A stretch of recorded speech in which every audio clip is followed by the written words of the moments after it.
The Las Vegas Raiders are 2-6. They have 9 games left. And Big Ben, I would rather go to the dentist 9 times on Sunday than watch any more football from the Las Vegas Raiders. And that's saying a lot because my dentist, I just went last week, is in LA. So that's north and inland, and I have to get on the 405. So like round trip, it's 45 minutes there, an hour of picking at the teeth, getting the tartar off, the pain, the bleeding of my gums, 45 minutes, back. And I'd rather do that 9 straight times than watch any more of the Las Vegas Raiders. The biggest highlight was Cam Little's longest field goal in NFL history. That's what we're talking about when it comes to Las Vegas Raiders. There's very little hope. Brock Bowers, he's hurt.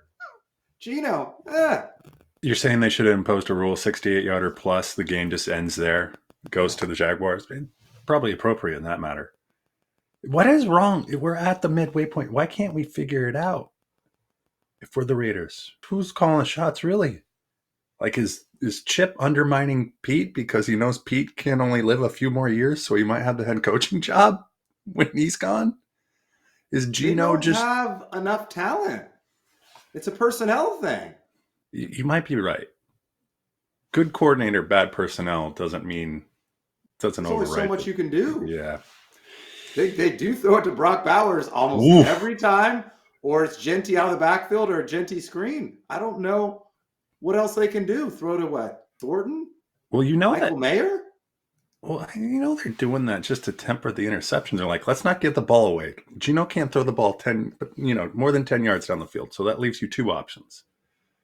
So you have a limited playbook. Or else you're giving the ball away because Gino can't make the appropriate decision within the frame of that offensive playbook. Is that accurate? Still hasn't figured out. But why do you give Gino a 3-year deal? Because I think Pete already had a narrative in his head about what he wanted to have happen for this season. Like, Gino's going to come back and prove himself. We're going to get Genty going. He's the running back of the future. Chip's going to, he's got pieces. He's got Jacoby Myers. Hasn't done squat this year. He got Brock Bowers. He was injured. But, I think Pete already had this thing in his head, and none of them have played out. Not one. He looked horrible. Absolutely atrocious. I think Pete's he's coached one season too many. If that makes sense. Is it the coaching? Give me this. Is it the coaching or is it the players? It's the players. Ooh. I don't think they have enough on either side of the ball. They sellers? They should be. And they should trade Maxx Crosby. Whoa! I'm being serious. He is great. No, he Captain is a Maxx, force on defense, but why are you keeping him around for so you can miss the playoffs for the next 2 years? Trade him for some draft picks. He's the only reason people are coming through the turnstile at that. Ashton Genty, I disagree. Brock Bowers. That's the captain of the ship. Look at him. If there's Mr. Raider, it is Maxx Crosby. If you trade him, the entire fan base, you've just alienated the entire fan. You are giving up. You're giving up. Rebuilding. No. Okay. At least you're being honest. Giving up for the season. They're 2-6. They've already given up for the season. Right? Fair. Like, it's the Browns, it's the Saints, it's the Cardinals who might win here, and the Raiders and the Titans. Those are the teams that are fighting for the top 5 pick. So what are you holding on to Crosby for? You're not going to be that much better next year. Maxx is the guy. Like, he's Mr. Raider. He doesn't bitch and moan, and he's just there. He's going to go out and play for you. And I think you give up Maxx, and that's the cornerstone of the defense. Maybe Maxx it's over. Go. I think Maxx likes it. He likes the Raider mantra. He likes being a Raider. He likes being a Raider. Let him be a Raider. Don't trade him. Don't trade him. Trade Jacoby. Trade Jacoby. Let your rookie wideouts come and try to catch a ball from Gino. Figure out they can't, and then, I don't know. This is a mess. Raiders are a mess. Mess. They are a mess. But you know what's not a mess? This podcast. It's clean as my pearly white teeth because I just went to the dentist. Hello and welcome to Big Ben and K-Win. Each week we broadcast live on YouTube. More of an audio podcast person. When you listen, you can get us anywhere you get your podcast. Make sure you 5-star us, like us, give us a thumbs up. That really helps. I'm K-Win. He's Big Ben. We talked a little Raiders. We're going to talk more football. The Dodgers won again. And we're going to get a little NBA, talk some Portland Trailblazers, and much, much more. Where do you want to get started? Let's wrap up the MLB season. Okay. And then look forward. All right. That was one of the best World Series. In a long time. In a long time. I mean, viewership, Game 7 of the NBA, they had 10 million more viewers watch Game 7.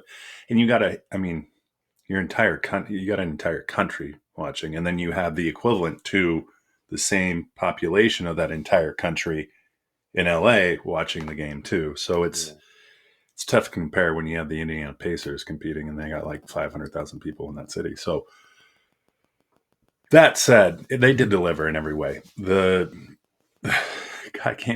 guys, your head scratching, like, who's this guy?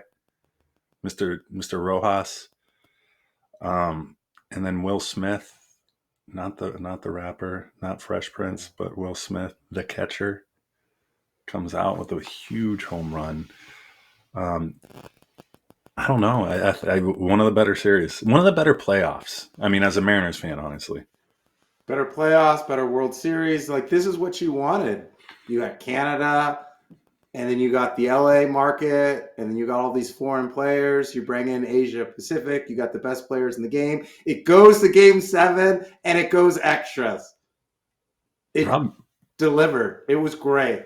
Every part of it. It was thrilling. You didn't know who was going to win. It went back and forth. Miguel Rojas, 37 utility player, that Dave Roberts decided to play him in Game 6. And in Game 7, not only did he hit that home run to save the series, but he also made that play where he almost fell down. He stumbled and threw the guy out. And it just goes to show you, baseball really is a team game. They have Ohtani, they have Yamamoto, they've got Betts, they've got Freeman. But it was Rojas and even Pagas who made that catch going the distance. A great defensive play to save that, because I don't know if Kiki was going to make that basket catch. No, he wasn't. Great series. Vlad Guerrero took to the next step. The Blue Jays look good. They're coming. It was an exciting day for baseball. I loved it. Disappointing that the season had to end, but loved the way that it ended. And now the Dodgers back-to-back. Vegas has them at plus 350 to win the World Series next year. That's a 22% chance. There hasn't been a three-peat since the Yankees, 1998 to 2000. Before that, that was the Oakland A's. That's right, the Oakland A's, kids, were good at one point in time in the 70s. You could probably draw a lot of parallels between these Dodgers that have won the last two and those Yankees that won. It's money. I mean, they made the right bets. They invested in the right places. I heard already that Ohtani, they paid him $300+ million, ton of it deferred. Yeah. And just with all the influx of media and revenue streams, ticket sales, merch, they've already made that back. Easily. So the unfortunate part is that these teams with money are going to see that and continue to invest. Not necessarily players probably here in the States, but they're going to go elsewhere. You mentioned the Dodgers being favored. So the ESPN came out with the next year, right? Power rankings, way too early, whatever they call it. And it went Dodgers, Blue Jays, Mariners. Yeah. And the reason I like to see that is the pieces. It's not as though we had rent-a-players, even though we did somewhat in Suarez and Naylor. But we got crop behind them. And we got players that sustainable on contract. Polanco may come or go. But I think you have enough there that if you add or some people progress, you'll be right back in it. And I don't think we could say that in previous years. Like, we won in 2021 or went to the playoffs in 2022 and then on again till this year. So I think it's If you're a Mariners fan, look for this name. Munetaka Murakami. Okay, Japan, 19-year-old, hurt 36 bombs in Japan. Everyone just, holy guacamole, who is this guy? He's now 26. Great power numbers. Left-handed bat, can play either corner spot in the infield. If Suarez leaves, there's a good chance, but that's a name we got to add. Power, swinging left-handed bat, short right field. Safeco's all of a sudden got pretty thin air. If Naylor doesn't come around, I think we're in a good spot. M should feel good about the idea that the team that beat them, that they went to 7 with, went to 7 again. Gives you confidence that you can play with any team next year. Yeah, and you also have 20-year-old Colt Emerson, shortstop, third baseman in AAA, could potentially put him at third. He could go at second.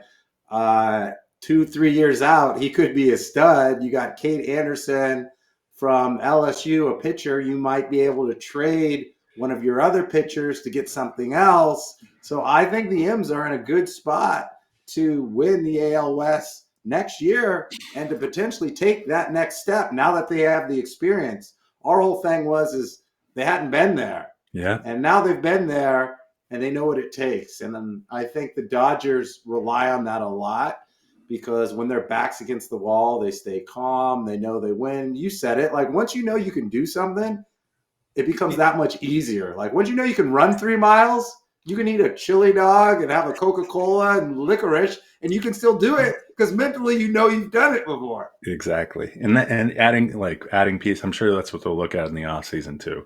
Continue to add pieces that have been there, that have that calming presence in the time of need. You know, when you're going into game 6s, game 7s, or even games that you got to win in the regular season, you want veterans in there. And guys like Naylor have been there, right? But still finding those guys that can help add. Castillo was probably gone after this year. He's got a big contract. He can still got some miles on the or some tread on the tires. He'll end up elsewhere. You probably take maybe a marginal prospect in return, nothing big, but get rid of his contract and give you some flexibility to go sign Naylor. Love it. Okay. And I was talking about this. Not a lot of people are talking about it. Yamamoto. Ooh. I love the fact that he came back on 0 days rest and closed out the game. And why that's so important, in my humble opinion, is because he didn't it's possible that he didn't have his best stuff, right? Like, that's like running a marathon. You don't run the next day. Like, he basically pitched a marathon and he came back. And a lot of these players have egos where, like, I don't want to play if I don't know if I have my stuff, or I'm not, because I don't want to be played. He came back in a highly leveraged situation and he delivered, and he pitched like he didn't really pitch the day before, and he was dominant and he was one. And I think that's what the Dodgers do. It's like they've got all these superstars, but Clayton Kershaw said it. It's like they've got superstar character. They're willing to sacrifice and win for the common goal of winning it all. So it is a copycat league. Yamamoto throws the javelin. He does not do any weight training. He does yoga. Wow. He does judo. And he throws the javelin. So I've been out there throwing the javelin to see if the Dodgers need me in the bullpen, because that bullpen was awful this year. All he needed was a bloody sock, and him and Kurt Schilling would live in the same lore. I'm serious. Like, you're talking about guts. Get out there. And you're right. A lot of these guys, like, hey, if I'm not throwing 99, 98, like, I don't think I'm as effective. He was throwing slurves. Yeah. he was. If he would have spit on the ball and it would have been legal, he would have done that. Yeah. But you're right. That's just. I think when you have a team built like that, you don't want to be the guy to not step up and deliver, right? And I think that pressure, not necessarily pressure, but kind of this idea that, we've done everything we can from a player personnel standpoint to build this team. So you don't want to be the cog in the wheel that doesn't hit, right? Exactly. He's a G. He's a G. All right, where do you want to go next? You want to get back to football? Let's get back to football. All right, my week 9 impression. Or let's do deadline. Okay. Because the Hawks came out today, and there's Rob Glazer's like, oh, the Hawks are, hot on the trade deadline. It's kind of like, if the trade deadline, if it's, you're in the game, you got to turn your open sign on, right? Of course, you're going to say you're in the game, right? Hey, I'm in the game. Come listen to some offers. What are you going to do? Here's my theory on the trade deadline. If you're a team as the Hawks are, I mean, commanded the Commanders, just played really well. If you're in a space, don't give up a guy. And the example here is Reek Woolen. Do not give him up unless you're 100% positive the guy that's standing behind him can make the plays or better than Reek can. At this stage, this might be circumstantial. Like Reek used to be he's shown flashes of being a really good corner. Don't give up something for the future. Don't give up Reek for draft picks if the guy behind him isn't as good as him. Let me play devil's advocate. So my brother always says, you've got to win now, but you got to prepare yourself to win in the future. I think if they did if they did trade Reek, it's because they need to pay other players. Unfortunately, you got to pay JSN. I don't know the stud on your offensive line. I can't think of his name. You got to pay him. So I think the only reason you trade him is so that you can pay some players later. But I agree, it might not look good short term if the person behind him is not ready to step up. Yeah, agreed. So, and we're all looking around the NFL, but I mean, torn ACLs, you're like torn ACLs, meniscus, MCLs, PCLs, every ACL or CL that could possibly happen in the league right now. Injuries are going down.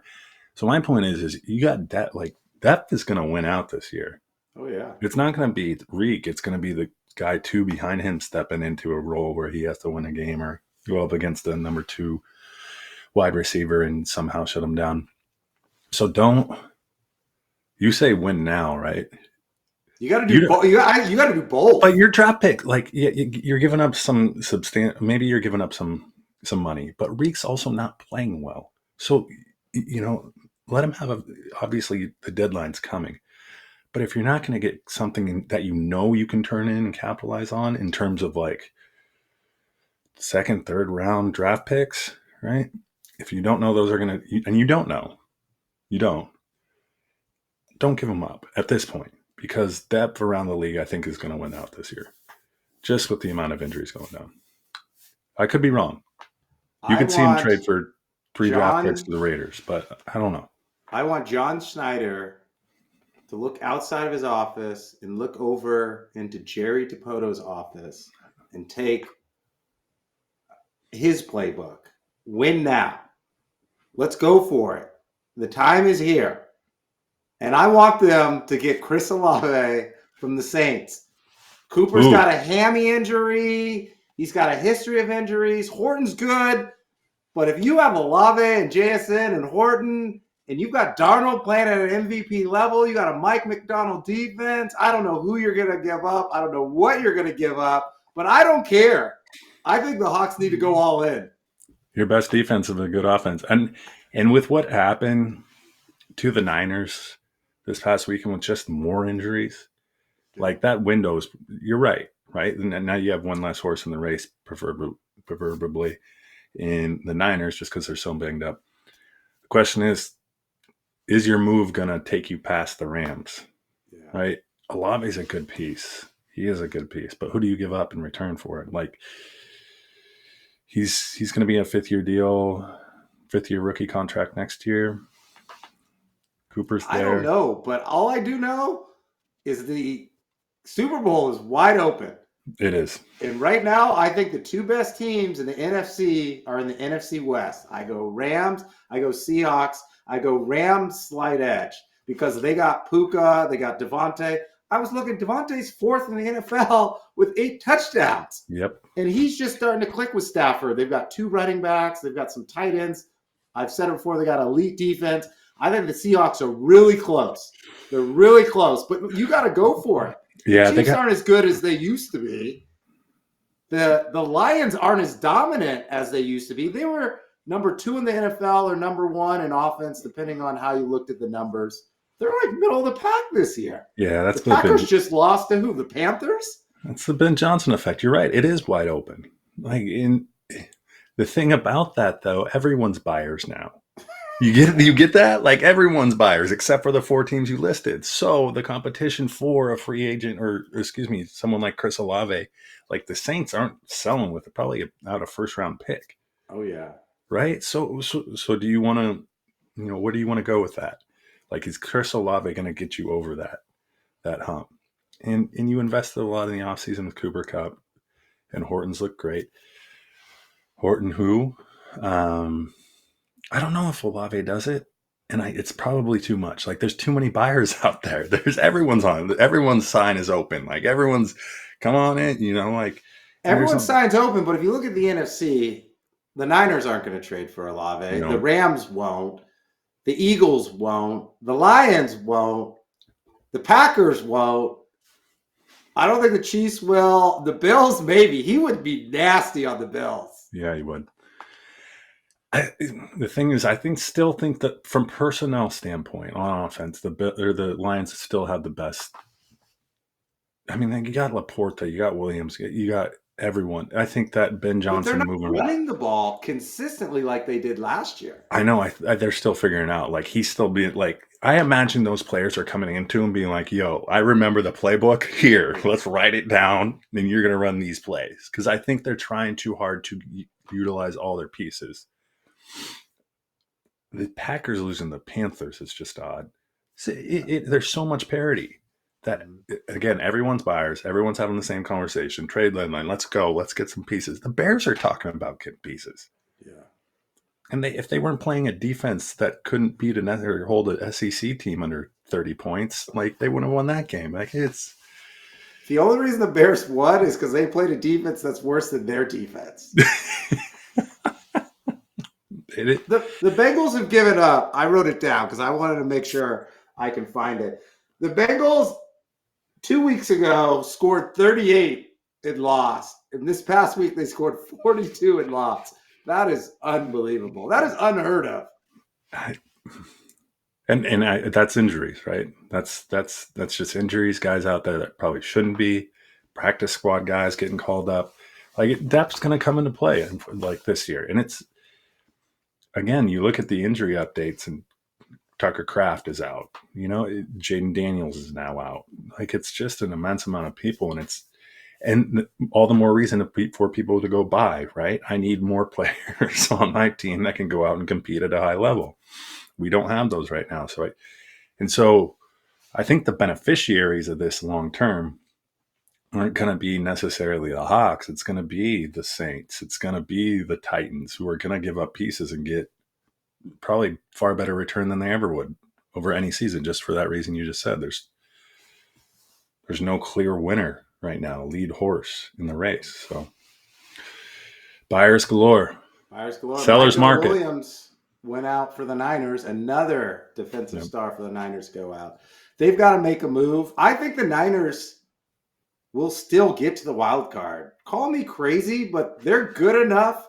As long as they have CMC, like running the ball 25 times, catching the ball, and they have Trent Williams and they have Kyle Shanahan, they can play just good enough to be a wild card. So I'd love for the Niners to make a move. They need someone on defense. They need to pressure the quarterback. They are mentioning Trey Hendrickson in the Bay. I don't want him. He's too expensive. You talk about Olave, the Bengals are going to want a first rounder. I don't want him. I got a name.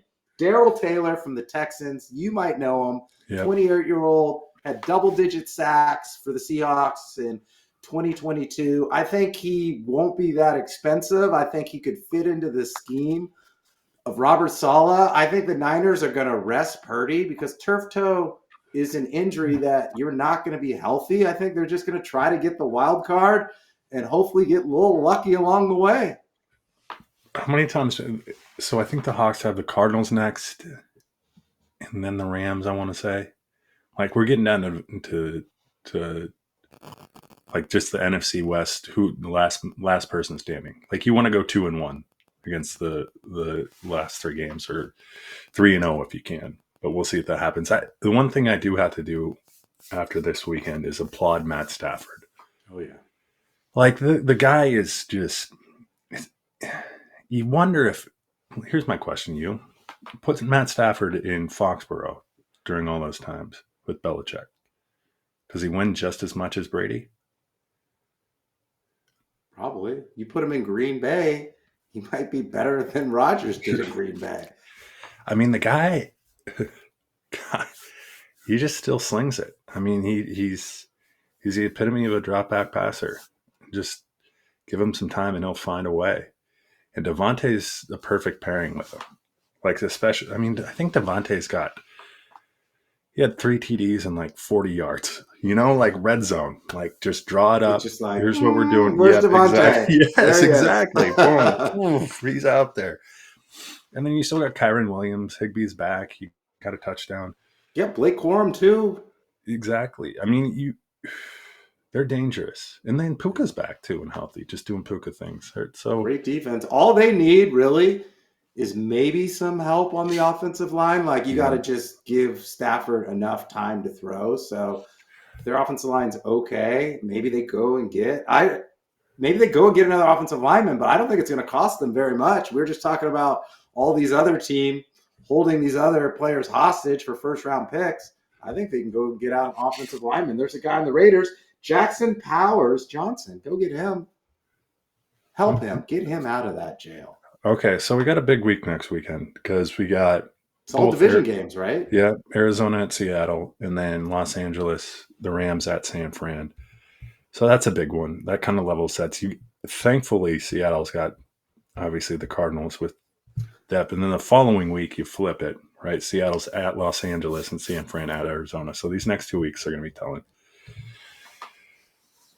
And I think the Niners already beat the Hawks. Yeah. And they beat the Rams. And they beat the Cardinals. Jiminy Christmas. Yeah. We're living, it's like the twilight zone of NFL seasons right now. I know. Don't know what's going to happen next. Okay. NBA. Oh, yeah. Blazers, NBA, 4-2. 3-game win streak, playing the Lakers right now. Luka's not playing. Austin Reeves isn't playing. So the Blazers will win. I forgot Drew Holiday. Yeah. Oh, well, wait, go back. You got you got Donka Heavy and Donka Light not playing. Yeah. Reeves stepping up. I forgot Drew Holiday was playing for the Blazers. Everywhere he goes, the teams get better. Milwaukee got better. Boston got better. Blazers got better. It's that vet leader. He plays some D. He brings some culture to the team. And they got Blazers, I think, have 5 players averaging 10 or more. Like not Jeremiah Grant's not the guy. Drew's not the guy. Like it's just this sharing mentality. We'll see how far it takes them. Any surprises to you so far in this NBA season? Let's stay on the Blazers. Okay. So it's defense and it's fast-paced. Like they're picking up the pace on offense. And it is my guy out of Israel, Deni, Avdija. I butchered his name. Avdija. Deni, a.k.a. Turbo. Just call him Turbo. Turbo? Deni. Ooh, that's his name? 6'8", power forward, guard skills, shoots it from 3 at like 39%, 50% from 2. He can pass. He can get it off the dribble. He can go on the pick and roll. He's the Blazers' leading scorer. He was drafted top 10 by the Wizards the same year Anthony Edwards and LaMelo were drafted. He just got buried inside of the Wizards. He's come out, and a lot of people are surprised, but towards the end of last year, he actually played really well for the Blazers. And he's playing really well now. He's a breakout star. He's great. They're playing defense. Jeremy Grant is leading the NBA, I think, with scoring off the bench. He's early favorite for 6th man of the year, but they're playing defense. They're running. They're efficient. And I've got some stats for you, Big Ben. They are 5th overall in defense. They're leading the league in steals, and their net rating, that's offense minus defense rating, is 9th overall. So they're a top 5 defensive team, and they're a top 10 overall net rating team. Will they keep it up? I don't know, but we should talk now because the Blazers are in 4th place. Okay, I have a theory. I have a theory on the Blazers. Are you familiar with Irsay? Jim Irsay? Yeah, in his passing. Yeah. And then I believe his daughter became more involved with the team. If you've seen her, she's got her headset on. She's taking notes. She's out there. She's engaged. They're 7-2 now. Yeah. Who could have seen it coming? Sometimes a change in guard helps. The Portland Trailblazers, I believe, just got sold. The Allen estate agreed to sell them. There's probably someone doing some checks and balances, some quality control in and around the locker room, if you would. I think it always helps. I mean, I know Jody Allen. I don't know her personally. I do know she liked to hang out with Navy sailors and hot tubs. Kind of odd. It was said that she was an interesting individual from an ownership standpoint to be answering to, if that makes sense. Like neither was business nor, I guess she was all pleasure. But what I'm saying around the Blazers is it's sometimes when you're sold, right? A team, they look and they go, okay, in order to make this team profitable, we need to make it better, a better experience. And what have we seen this year? Led by Drew Holiday, Jeremiah Grant humbling himself, putting the ego away, coming off the bench. We haven't even talked about Shaden Sharp, averaging 17 points. New contracts, like they're giving contracts to the right guys, at the right stages in their career, rewarding guys that they want to stay around Portland. And that's hard. It's a small market team, especially with the unrest in and around the city. It is a mess. But the Blazers bring you hope. And where do you want to go? You want to go watch a good basketball team. So I applaud the new ownership group, who it's actually a guy that owns the Carolina Hurricanes. Oh, wow. And you look at that franchise, I guess they've been pretty good in hockey from what I'm a hockey guy now with this beanie. So my point being is that sometimes after sale is a good thing. You come in, assess the assets, figure out what you need to do, where you're going to invest, and all of a sudden look at the Blazers. And you need to come up to a Blazers game this year. Yeah, meet us up there. You know why? Best merch. Like I walk in and normally like, man, Nike, different colorways, who cares? They've got unique stuff up and it's as close as you can be to Beaverton, or the headquarters of Nike. So bring some extra cash, come up to a game, go to the A-Crop. We're going to the Nines. We can stay at the Nines, go to the A-Crop. That's fine. It's only about a 20-minute Uber ride. But we're going to watch Jokic play. Be good. Blazers beat the Nuggets in Denver on Friday on Halloween. Blazers are good. Also, I want to say addition by subtraction. The Lakers were so excited to get Aiden. Everyone's wondering why no one wanted Aiden. Well, the Blazers have Donovan Cleveland. He's like top 12 defensive rating player. He rebounds. And they got this guy, Deni. Can't even pronounce his last name. Deni Avdija. Turbo, averaging 22. The Blazers look good. And they got Scoot Henderson, who hasn't even played yet. And they got Dame coming back. Not this year. Blazers fans, you're going to have to wait. That's not till the following year. That's probably a good locker room presence, no? Great. Him and Drew, and just bringing the fam around. Like, let's just bring in a cohesive unit. Yeah. But the head coach is questionable. But outside of that, we look good. They got Thiago Splitter. Yeah, San Antonio Spur. His Splitter used to be a coach in Denmark. All right, we talk Dodgers. We talk NBA. Got NFL. I think we got it all. Let's do a quick update on the NHL standings for all those our NHL fans. Okay. Hold on. Let's see where the Kraken stand right now. Let's go to the standings. In the Western Conference, in the Pacific Division, the Kraken are 5-2-4 with 14 points. They're only 1 point out of the lead, held by the Ducks of Anaheim, the Golden Knights, and the Edmonton Oilers. In the wild card, hold on real quick. Let's see where we're looking. The Kraken hold on to the second wild card spot for all you hockey fans. The season just started. They're like 12 games in. You're talking wild card? Yeah, you always got to monitor the wild card. Come on. That's what keeps you in. That's what you talk about. We're still in the second wild card. What do we need to do to get up there? And make sure all you fans get all of this podcast at Big Ben K1 _ anywhere you get your social media. X, Threads, TikTok. Follow the Discourse. We're on YouTube live every week. Drop your comments below. Give us a thumbs up. If you watch us on demand, you can still drop your comments below and you can still give us a thumbs up. More of an audio podcast person? Download, listen, subscribe, 5-star us. I'm K-Win. He's Big Ben. Go Niners. No. Hold on. Let me get the pronunciation right for you. Since Munetaka Murakami. Follow him. Do whatever you need to do to attract him to Seattle. He can live in West Seattle. Wait, this is your big free agent signing. Oh, this is the big one, baby. He's going to the Dodgers. They've got that pipeline locked down. No. You just said it's dark all day. He wants to go to the beach. He wants to hang out. Yeah, that's why he's going to Alki. Well, listen, we got a beach. West Seattle? We got a beach, dude. It looks a lot like Manhattan Beach. Before we leave, I want to give all of our Seattle listeners a little hot tip on a food place called In Pizza We Crust. Ooh. Wood-fired pizza. It started out as a food truck in King County about 7 years ago. It's now in West Seattle. It's over on Alki?